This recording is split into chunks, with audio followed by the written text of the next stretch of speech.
सरकारी योजनाओं का जाल बिछा हर गांव में, नहीं हाथ पर हाथ धरे अब गति मिली हर पाँव में।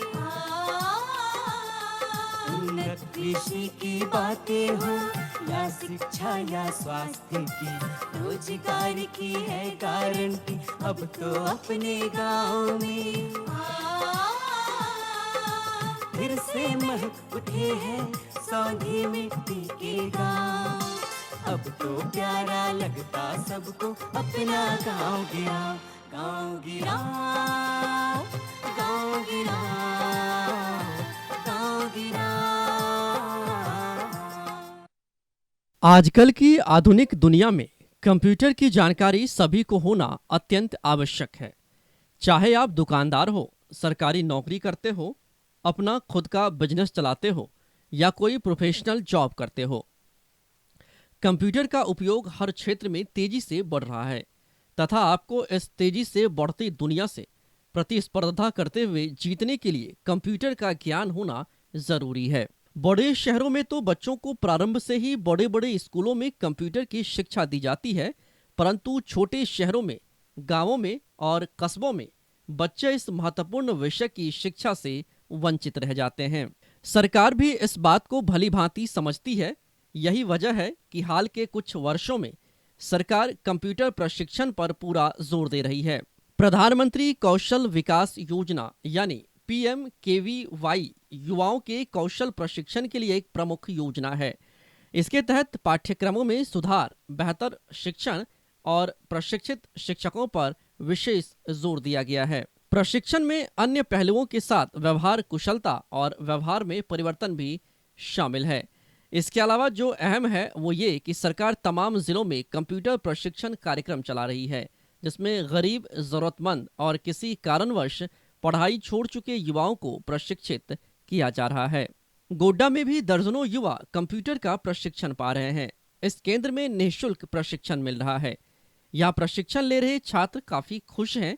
कहते हैं कि उनमें बेहतर भविष्य को लेकर नई उम्मीद जगी है। मेरा नाम सागर कुमार पासवान है। कब से सीख रही है कंप्यूटर का कोर्स? 6 महीने से हमें सिखाया जा रहा है। 6 महीने सिखाया। क्या क्या सीखे हैं अभी तक आप इस प्रशिक्षण के में? वैसे तो हमें पहले टाइपिंग वगैरह सिखाया गया, फिर पेंट, उसके बाद MS वर्ड, एक्सेल और भी MS ऑफिस का जो प्रोग्राम होता है वो हमें बताया गया है। MS ऑफिस से बहुत सारे, जैसे MS पावर पॉइंट भी MS पावर पॉइंट भी हमें बताया गया है। उन पे किस तरह फाइल को बनाया जाना है वैसे बताया गया। टाइपिंग में केवल इंग्लिश टाइपिंग या हिंदी टाइपिंग भी सिखाया गया? इंग्लिश टाइपिंग बताया गया। इंग्लिश टाइपिंग बताया गया। हाँ, थोड़ा बहुत हमें इंटरनेट की जानकारी अभी तो स्टार्ट हो रहा था, इंटरनेट का बताया जा रहा था। क्या क्या बताया अभी तक? मतलब कि अभी स्टार्ट होने ही वाला था, अभी हुई क्लास नहीं में पढ़ते थी। हैं? मैं क्लास 9th में पढ़ता हूँ। ये कंप्यूटर सीखने के बाद हमें बहुत अच्छा फील हो रहा है, क्योंकि जो हमें आगे करना था वो हमने अभी कर लिया। अगर आगे करने की भी कभी ज़रूरत होगी तो हमें सीखने में और भी मदद मिलेंगे और आसान भी होगा, क्योंकि इससे पहले हमने कंप्यूटर सीखा नहीं, और अगर हम वहाँ जाते सीखने तो हमें पहले कुछ बताता ही, उसमें टाइम वेस्ट हो जाता। मगर ये अडानी के आने से हमें उन्हें किस तरह चलाना चाहिए सही ढंग से वो हमें बताया गया, और अगर हम अभी आगे कोर्स बढ़ाएंगे तो उसमें हमें आसानी से पकड़ में आ जाएगा। ये कुछ समय पहले अडानी का ये एक प्रोग्राम था ये फील्ड पर, तो वहीं पर ये बताया जा रहा था कि यहाँ पर प्रशिक्षण के लिए कंप्यूटर प्रशिक्षण खुलने वाला है। तो उनसे हमें विश्वास नहीं हुआ, क्योंकि बोलते तो सब हैं और करते बहुत कम हैं। तो फिर कुछ पोस्टर लगे, पोस्टर के माध्यम से हमें पता चला, फिर हमने यहाँ पर एडमिशन लिया। कई छात्र ऐसे भी हैं जिनके लिए कंप्यूटर किसी अजूबे से कम नहीं है, तो कोई कुछ करने की उम्मीद ही छोड़ चुके थे, लेकिन आज वे भविष्य का ताना बाना बुनने में पूरी तन्मयता से लगे हैं। आप क्या क्या सर यहाँ पे हम मतलब 15 दिन से आ रहे हैं। हम मतलब पेंटिंग सीखे हैं, मतलब मास्टर, टाइपिंग मास्टर सीखे हैं, ये सब सीख रहे हैं अभी। मतलब पूरा बढ़िया से नहीं सीखे हैं, इतनी तो हमको जानकारी अभी तक भी मिला हुआ है। आगे मतलब लेना चाह रहे हैं। मतलब यहाँ पे फील्ड पे प्रोग्राम सब हो रहा था, तो उसी में सब हुआ, तो पोस्टर सर साट रहा था, उसी में हम सबको मालूम हुआ। तो सर सबको मालूम हुआ कि सर यहाँ पे मतलब नामांकन हो रहा है, हम सबको निःशुल्क नामांकन मिला, और यहाँ पे तब हम सबको पता लगा, तब हम सब यहाँ पे आए। उसके बाद हम अपने फॉर्म भर के यहाँ पे जमा किए हैं। कंप्यूटर खोलने के लिए सिखाया, उसके बाद बताया कि इसका पार्ट क्या क्या होता है, माउस होता है, कीबोर्ड होता है, CPU होता है और UPS होता है, ये सब बताया गया है हम सबको। अभी इतने मतलब सबको बताया गया है। यहाँ कंप्यूटर का प्रशिक्षण मिल रहा है। इस बात की जानकारी उन्हें कैसे मिली और क्या वे यहाँ की सुविधा से संतुष्ट हैं? जवाब इन युवा प्रशिक्षुओं से ही सुनिए। को यहाँ पेपर से पता चला और जो पहले से लड़की लोग आती थी वो बताई, तो हम यहाँ आए, नामांकन कराए।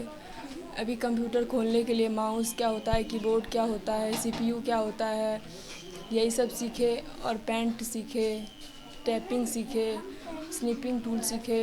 कंप्यूटर सीख के हम कुछ भी थोड़ा सा बढ़ सकते हैं आगे, अपने पैर पे खड़े हो सकते हैं।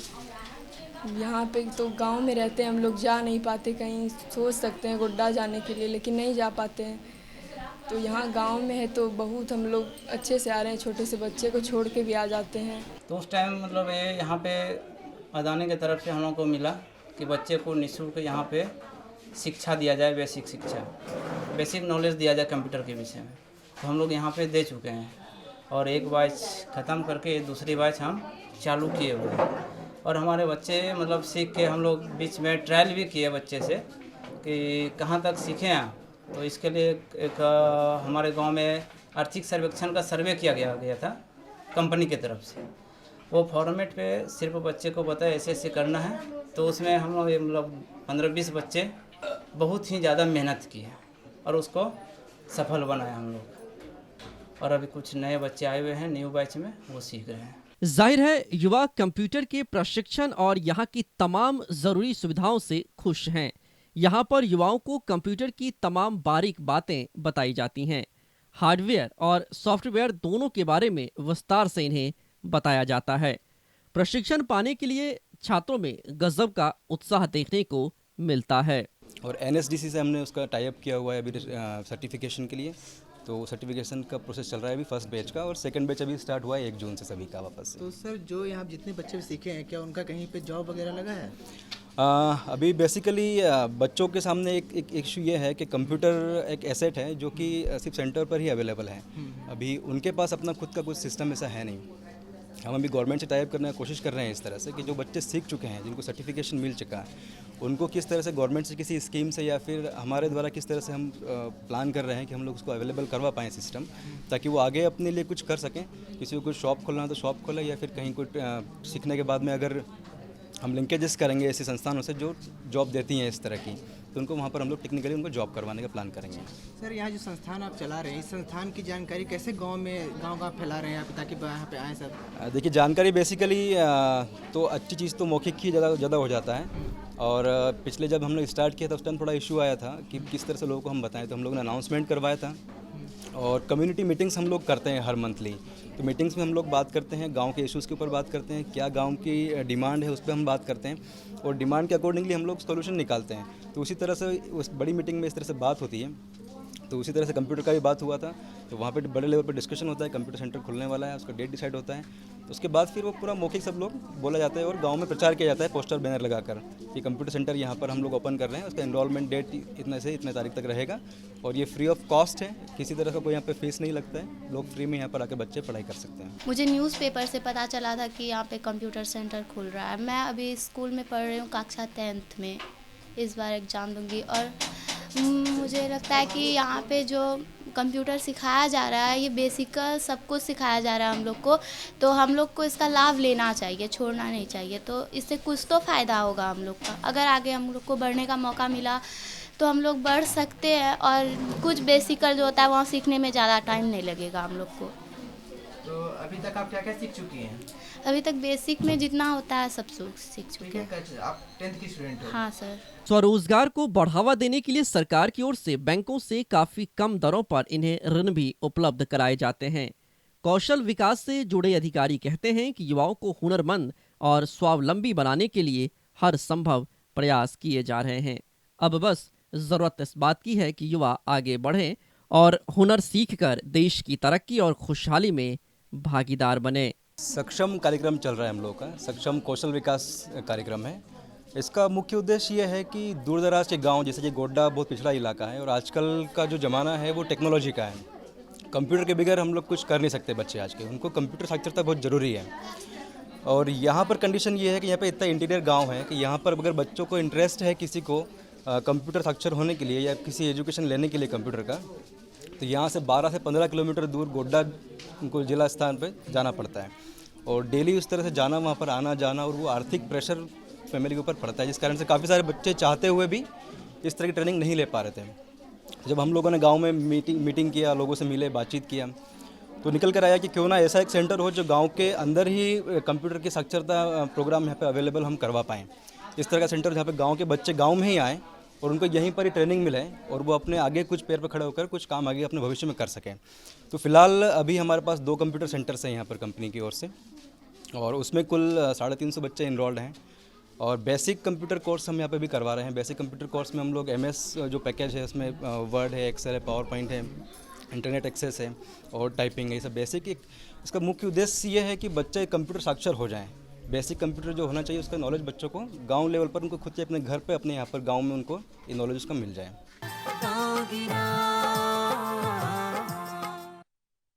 जल का महत्व हमारे जीवन में कितना है, इस बात से शायद ही कोई अनजान हो। जल वो तत्व है जिसके बिना किसी भी जीवन की कल्पना नहीं की जा सकती। हवा जिस प्रकार हमारे सांसों के लिए ज़रूरी है, उसी प्रकार जल भी है। हमारे पृथ्वी मंडल में जल का अकूत भंडार तो है, पर पीने लायक पानी की उपलब्धता बहुत ही निम्न है। इसीलिए ज़रूरी है कि हम जल के हर बूंद का महत्व समझकर इसका प्रयोग करें। जल का महत्व वहाँ के लोगों को भली भांति समझ आता है जहाँ इसकी प्राप्ति बहुत मुश्किल से होती है। समाज में आधुनिकता की चीज़ों के साथ ही उपयोग हेतु जल भी ज़रूरी है। अन्न की उपज के लिए भी जल की ज़रूरत होती है। लातेहार के गाड़ी गांव के सोनवार गांव में सोनवार डैम का निर्माण यहाँ के ग्रामीणों के लिए एक सौगात बना है, पर समय के साथ इसकी मरम्मत नहीं होने से समस्या भी हुई है।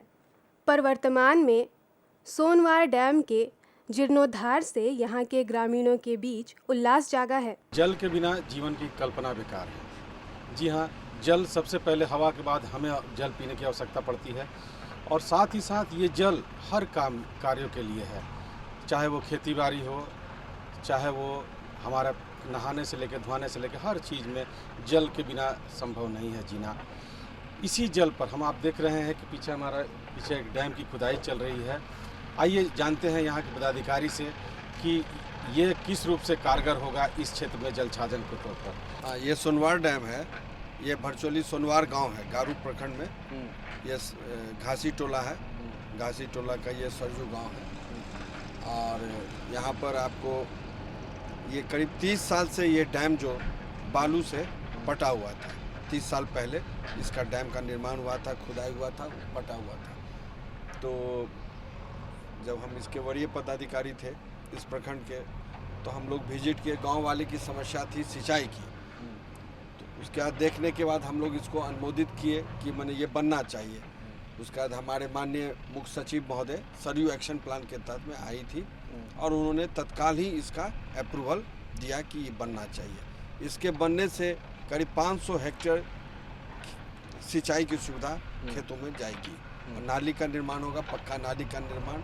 और ये पहाड़ जो देख रहे हैं कि ये पहाड़ पर से जो पानी आएगी, बाकी ये कैचमेंट एरिया है, काफ़ी पानी जमा होगा। इससे आपका वाटर लेवल जो है ये सब बढ़ जाएगा। इसके बढ़ने से पेयजल की समस्या भी दूर होगी इस क्षेत्र में। बगल में मेरा CRPF कैंप है, इसलिए कार्य में, चूँकि ये नक्सल प्रभावित क्षेत्र है, कार्य में भी कोई बाधा नहीं हो पाता है। और ये लगा हुआ है, ये हम लोग बरसात के पूर्व 25 मई तक रखे हैं। मैक्सिमम 15 जून बरसात का समय है, उससे पूर्व हम लोग इस योजना को पूर्ण करना चाह रहे हैं। इसके बनने से यहाँ के ग्रामीणों को कई सुविधाएं मिलने वाली हैं। एक तरफ जहाँ पीने के पानी की उपलब्धता होगी, वहीं खेती के लिए भी आसानी से जल मिल सकेगा और 500 मीटर तक की ज़मीन सिंचाई की जा सकेगी। आपने बताया कि 500 हेक्टेयर ज़मीन सिंचित होगा, कि कितने गांव के किसान लाभान्वित होंगे? इसमें मुख्यतः घासू टोला में जो सोनवार गांव है और नदी के रोड के उस तरफ जो गांव है, ये 2 गांव मुख्य रूप से लाभान्वित होंगे।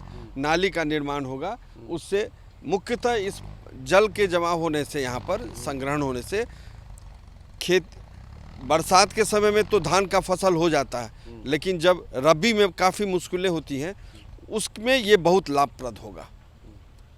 रबी का गेहूं का या दलहन का फसल बहुत मुख्य रूप से बढ़िया ढंग से ये हो सकता है, ये जब पूर्ण रूप से डैम का निर्माण हो जाएगा तो। मौसमी बारिश से तो खेती के लिए पानी प्राप्त हो जाता है, पर अन्य समय में सिंचाई के लिए पानी नहीं मिलने से दिक्कत आती है। पर इसके जीर्णोद्धार से इस समस्या का भी निपटारा हो जाएगा। डैम से मिलने वाले पानी से सालों भर यहाँ सिंचाई की व्यवस्था बनी रहेगी।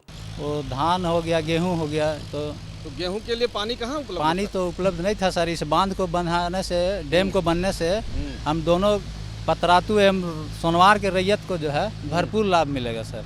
अच्छा, तो अभी आप सिर्फ धान की खेती कर पाते हैं? सिर्फ धान की खेती कर पाते थे, मजबूरी था कि पानी का जो है हम लोग को सिंचाई का साधन नहीं था। तो अभी जब ये डैम पहले था लेकिन फिर बाद में भर गया था, तो अभी मरम्मत होने से हम लोग को पानी उम्मीद है, भरपूर उम्मीद है कि मिल जाएगी। और क्या क्या खेती कर पाएंगे आप, कितना लाभान्वित हो पाएंगे? तो लगभग हम लोग यहाँ के सभी रैयत को भरपूर लाभ मिलेगा और हम लोग सभी खेती कर सकेंगे। हाँ, इसके लिए हम लोग सर 60 साल से जो है ना वो प्रयास में थे, लेकिन इस बार जो है ना मुख्य सचिव के आने के बाद जो है उनके समक्ष हम लोग इस बात को रखे, तो उन्होंने जो है ना इस काम को जो है ना तुरंत जो है ना ऑर्डर दिया और जीर्णोद्धार का काम जो है शुरू हो गया। खेती करते हैं, धान, मकई हुआ, उड़द हुआ, और रबी में गेहूं, जौ लगाते हैं, मटर लगा देते हैं। ये सब का सिंचाई कहाँ से कर पाते हैं? सिंचाई धान तो जब बारिश होता है तो पानी हो जाता है तो होता है, और नहीं तो मर जाता है, नहीं होता है, फसल नहीं होता है। तो पीछे जो डैम का जीर्णोद्धार हो रहा है, हाँ, इससे आपको कितना फायदा होगा? कितना फायदा होगा? जब पहले धान मर रहा था तब तो जब पानी बारिश होगा तो डैम में पानी रुक जाने के बाद तो पैदा होबे करेगा धान। आपको क्या लगता है, आप कितना लाभान्वित होंगे, कितना फायदा होगा आपको खेती बाड़ी में? कितना होगा? हम लोग को जो करते हैं उतना ही पैदावार बढ़ेगा। मतलब पहले कम हो रहा था, अब पानी के रुक जाने के बाद पैदा बढ़ जाएगा। तो क्या क्या चीज़ का खेती करेंगे आप? धान करेंगे, मकई जो है से सब करते हैं, कुर्थी हुआ, उड़द हुआ, और बाद में साग सब्जी की भी खेती करेंगे? साग सब्जी, आलू लगाते हैं, प्याज लगाते हैं, मिर्चाई वगैरह सब लगाते हैं। बारिश के पानी पर निर्भर यहाँ के ग्रामीण धान की खेती तो कर रहे हैं, पर डैम से मिलने वाले पानी के साथ यहाँ अन्य सब्जियों और फसलों की भी खेती की जा सकेगी, जिससे इनके व्यवसाय के साथ आर्थिक स्थिति में भी सुधार हो सकेगा। इस डैम के विषय में तो बहुत पहले से ग्राम सभा हो रही थी। गांव वालों को कहना था कि इस डैम से हम लोग को जो पानी रहना चाहिए न रह नहीं पा रही है, बालू इसमें जो कि भर गया है, तो बालू अगर निकल जाए तो पानी का हम लोग इसमें जमावड़ हो और किसान का लाभ मिले। ऐसे ही कह हम लोग जैसे ग्राम सभा करते गए, लेकिन आज जैसे सचिव के माध्यम से आज डैम जो है हम लोग को जीर्णोद्धार हुआ, पारित हुआ। सचिव यहाँ आए थे? हाँ, अच्छा, हाँ, तो उन्हीं के माध्यम से हम लोग को जैसे हाँ आप लोग अपना बात मुख्य सचिव तक पहुँचाए? हाँ, कुछ आगे तक गई बात, तब जो हम लोग ये काम तुरंत जैसे रफ्तार काम पकड़े और काम जारी है। डैम का जीर्णोद्धार हाँ शुरू हो गया है। और इस डैम में काम होने से हम लोग के यहाँ से सोनवार से लेकर और दूसरों गांव में भी फायदा है। अच्छा। मतलब 2-3 गांव किस डैम से फायदा हम लोगों का है। अच्छा, इस डैम से क्या लगता है जो इस एरिया का 500 हेक्टेयर पूरा सिंचित होगा? हाँ, हो जाएगा। सारे किसान लाभान्वित होंगे? हाँ, हो जाएंगे। तो कितना लाभ उठा पाएंगे यहाँ के किसान खेतीबाड़ी करके? अभी तो सिर्फ धान की खेती करते हैं। जी सर। इसके अलावा अगर हमारा जैसे डैम में पानी रहा तो इससे हम केवल धान नहीं, इससे गेहूँ भी पैदा कर सकते हैं और फसल भी पैदा कर सकते हैं, साग सब्जी भी, गर्मा धान भी पैदा कर सकते हैं इससे। इस बांध के फिर से बनने से यहाँ के ग्रामीणों की काफ़ी उम्मीदें बंधी हैं। लगभग 60 साल से प्रयासरत ये ग्रामीण अब इसके जीर्णोद्धार के लिए सफल हो सके हैं, और इस बांध के साथ उनके विकास की उम्मीद भी बंधने लगी है। क्या चीज़ की खेती करते हैं अभी आप? तो गेहूँ, मकई, धान, बटरा, रहड़ सबके फसल करते हैं अभी। हाँ। तो ये सब फसल के लिए पानी कहाँ से आता है? डैम अच्छा बंधा जाएगा तो डैमे से न जाएगा। तो अभी तो डैम अभी तो जीवनोद्धार हो रहा है, इसके पहले कैसे खेती करते थे? वैसे ही कैसनो वर्षा करता था तो उसी समय करते थे कैसे हूँ। अच्छा। नहीं तो पटवन करके कुआं से हम लोग पैदा करते थे। कुआं से पटवन करके। अभी जब डैम हो जाएगा तो कितना लाभ मिलेगा आपको? इसको तो 500 एकड़ में लाभ मिलेगा कम से कम। हाँ, कम से कम। पतरातू हो गया, सरजू हो गया, सरजू तो नहीं, सोनवार हो गया। इधर हूँ चल जाएगा तो नीचे तरफ हूँ, यहाँ से जल काटता है तो उन्हें वरिया तरफ हूँ फायदा मिलता है इससे, इस डैम से। इस डैम से मतलब ये पूरा संपूर्ण एरिया लाभान्वित होता है। लाभित होता है। अच्छा, तो जब ये डैम बन जाएगा तो आपको क्या लगता है किस किस चीज़ की खेती आप कर पाएंगे? जितना अति पानी भर जाएगा तो उसको गेहूँ, मकई सब कुछ के हो गया, प्याज, मटर सबके ये लाभ, साग सब्जी वगैरह। हाँ, सब के करते हैं हम लोग। लौका सब ये लगाते हैं। इस बांध के साथ यहाँ के लोगों को पर्याप्त मात्रा में जल की प्राप्ति हो सकेगी। आज जिस पानी के लिए ये लोग जद्दोजहद के साथ जीवन यापन कर रहे हैं, उसी पानी के साथ इनके जीवन में नई मिठास घोलने के लिए सोनवार डैम को जीर्णोद्धार के साथ तैयार किया जा रहा है। प्यारा लगता सबको अपना गाँव गिरा, गाँव गिरा, गाँव गिरा।